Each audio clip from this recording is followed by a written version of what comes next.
Assalamualaikum warahmatullahi wabarakatuh. Kami dari kelompok A yang akan mempresentasikan hasil program kami yang mendukung mau kerja yang memberi bantuan PHK massal di Hotel Patra Desa Bali. Yang beranggotakan saya Siti, saya Nadia Syahida, saya Fidia Rinti, dan teman saya Kerja atau buruh mempunyai peranan penting dalam sebuah hubungan industrial, karena apabila tidak ada unsur pekerja, maka sebuah perusahaan tidak akan dapat berjalan dengan baik dan lancar. Para pekerja memperoleh hak untuk mogok kerja karena hak ini diatur dalam perundang-undangan. Menurut Undang-Undang Nomor 13 Tahun 2003 tentang Ketenagakerjaan, mogok kerja yang dibenarkan adalah mogok yang dilakukan secara sah, tertib, dan damai, sebagai akibat gagalnya perundingan serta dilaksanakan sesuai dengan ketentuan Undang-Undang Ketenagakerjaan tersebut. Tujuan mogok kerja yaitu untuk memaksa perusahaan atau majikan mendengarkan dan menerima tuntutan pekerja dan atau serikat pekerja. Caranya adalah dengan membuat perusahaan merasakan akibat dari proses produksi yang berhenti atau melambat dan bukan untuk tindakan anarkis. Mogok kerja adalah tindakan pekerja yang direncanakan dan dilaksanakan secara bersama-sama atau oleh serikat pekerja untuk menghentikan dan memperlambat pekerjaan. Ketentuan mengenai syarat sahnya mogok kerja diatur dalam pasal 140 ayat 1 Undang-Undang Ketenagakerjaan yang menjelaskan bahwa setiap akan melakukan mogok kerja, pekerja atau buruh secara pekerja atau serikat buruh wajib menyampaikan terlebih dahulu kepada pengusaha atau instansi ketenagakerjaan setempat atau Disnaker Trans bahwa akan melakukan mogok kerja. Selanjutnya, ketentuan pasal 140 ayat 2 dan 3 Undang-Undang Ketenagakerjaan menyatakan dalam surat pemberitahuan sebagaimana dimaksud di atas wajib dicantumkan kapan dimulai dan diakhirinya mogok kerja. Artinya, batas waktu atau lamanya mogok kerja harus sesuai dengan surat pemberitahuan. Penanggung-jawaban dari aksi mogok kerja untuk serikat pekerja atau serikat buruh adalah ketua dan sekretaris serikat pekerja atau serikat buruh yang bersangkutan. Sedangkan untuk pekerja atau buruh tanpa serikat pekerja adalah koordinator pekerja buruh. Dalam kasus mogok kerja yang dilakukan oleh karyawan Hotel Patra Jasa Bali, mogok kerja dilakukan tanpa adanya suatu pemberitahuan kepada pihak manajemen hotel dan instansi ketenagakerjaan setempat.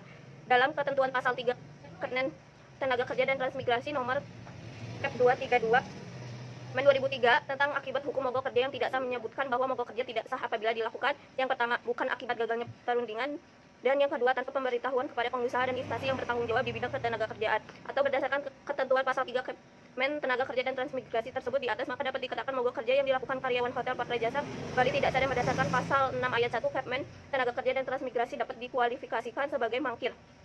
Terhadap pelaku mogok kerja yang tidak sah ini menuntut ketentuan pasal 6 ayat 2 Kepmen Tenaga Kerja dan Transmigrasi. Pengusaha dapat melakukan pemanggilan kembali untuk bekerja secara tertulis dan patut sebanyak 2 kali berturut-turut dalam jangka waktu 7 hari. Selanjutnya dalam pasal 6 ayat 3 menegaskan apabila pekerja buruh tidak memenuhi pemanggilan tersebut, maka pekerja atau buruh tersebut dianggap mengundurkan diri. Jadi berdasarkan ketentuan pasal 6 ayat 3, 243 karyawan tersebut akan secara otomatis diputus hubungan kerja PHK karena dianggap mengundurkan diri. Adapun contoh kasus, aksi mogok kerja pada Hotel Patra Jasa Bali dilakukan oleh 303 karyawan dan mengakibatkan pemutusan hubungan kerja terhadap 243 karyawan hotel tersebut. Mogok kerja yang dilakukan oleh karyawan atau pekerja Hotel Patra Jasa Bali disebabkan oleh para karyawan menolak putusan kantor pusat di Jakarta yang mengganti General Manager atau bisa disebut GM Hotel dari Bapak Jasa Purba kepada Bapak Sukiman Sukri. Karyawan berpendapat bahwa pergantian itu karena dinilai tidak sesuai dengan prosedur. Dalam peraturan PT Patra Jasa Pusat di Jakarta yang mengelola 7 hotel di beberapa wilayah di Indonesia termasuk Hotel Patra Jasa Bali, masa jabatan General Manager atau GM seluruh Hotel Patra yang ada di Indonesia adalah maksimal 2 tahun, tidak terkecuali Hotel Patra Jasa Bali. Setelah masa jabatan General Manager atau GM tersebut berakhir, manajemen PT Patra Jasa Pusat di Jakarta akan menunjuk General Manager atau GM baru untuk menggantikan General Manager yang telah berakhir masa jabatannya tersebut.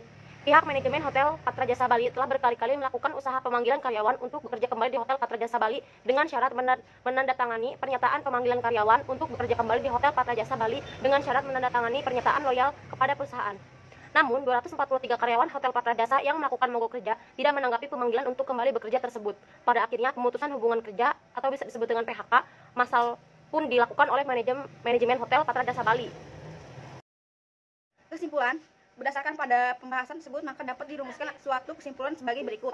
1. Penyebab terjadinya mogok kerja yang dilakukan oleh karyawan pekerja Hotel Patra Jasa Bali adalah para karyawan pekerja menolak keputusan kantor pusat di Jakarta yang mengganti General Manager GM Hotel karena dianggap tidak sesuai dengan prosedur. Nah, dan kedua itu berdasarkan pasal 6 ayat 2 dan ayat 3 Kepmen Tenaga Kerja dan Transmigrasi Nokep 232 atau Men 2003 bagi karyawan pekerja yang melakukan mogok kerja yang tidak sah dan tidak memenuhi pemanggilan untuk bekerja kembali oleh pengusaha. Sekian dari kelompok kami, apabila ada kesalahan mohon maaf. Wabillahi taufik hidayah. Wassalamualaikum warahmatullahi wabarakatuh.